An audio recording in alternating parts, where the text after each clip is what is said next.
semi-interjected abuse, that seems fair. Let's see, so about a year ago, I had decided I wanted to be a comedian, or I decided to try to be a comedian. It took me falling into like one of the lowest points I've ever been in my life to get there, but I made it, I'm trying it now. So this is about maybe like 2 months into it, doing real bad, on stage, bombing every time. I commend the audiences for that because they were not good jokes, they were being honest. But I go to Tennessee. I was living in North Carolina at the time. A friend of mine told me about this mic, and I'm like, yeah, I'll go try it out. About an hour away, I drive there. I'm alone, I'm all excited. I get there, and I meet up with the guy, the host of the whole thing. I'm like, hey, I'm here for the comedy. He signs me up, and he says, do you want to go on first? And I was like, no, that seems like a bad idea, man. Maybe later on the list seems better for me. So he agrees, puts me on later. I'm at this place in a town I've never been to, don't know anybody, sitting outside smoking my cigarettes. The only person that offers to talk to me is, I don't like using pejoratives, but this guy was wearing about 18 coats, so maybe we know what kind of person this guy is. Kind of looked like the Grimace from McDonald's. Talking to him, and he's asking like, hey Ben, you out here to do comedy? I was like, yeah, I'd like to do some comedy. And he's like, oh, good. Why don't you tell me a joke? So I was like, oh, gotta impress this guy. Alright, let me try. I was like, alright. His name's Fred, by the way. I like to call him old Fred.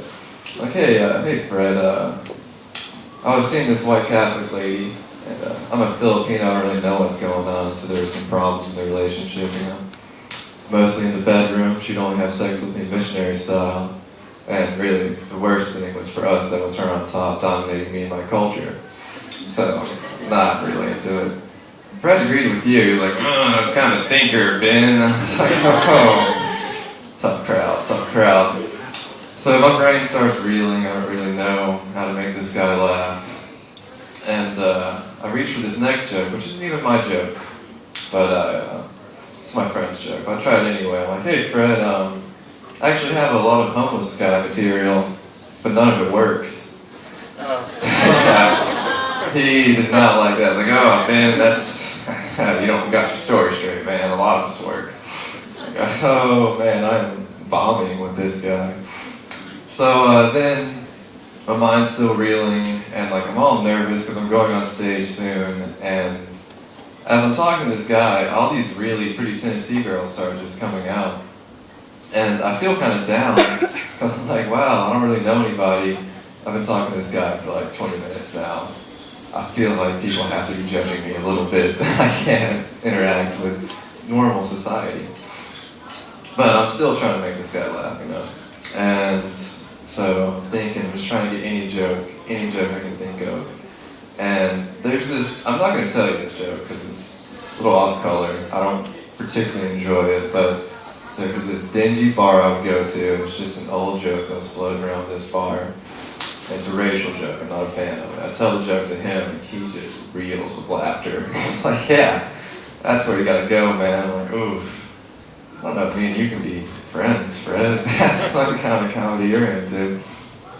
But, so I'm still reeling, you know, because even though I make him laugh, I would like to make him laugh at the joke I wrote. So I'm looking at him like, hey Fred, you ever deal with any of these bisexual ladies? I was dating a bisexual lady before, and she had this thing where it was cool if she could, you know, do some sexual things with a girl, because it's not a guy. It's like, seems unfair, right, Fred? Fred starts, that's not even a joke, I agree with you guys, but Fred starts laughing. I'm like, oh, I finally connected with this man. He got it.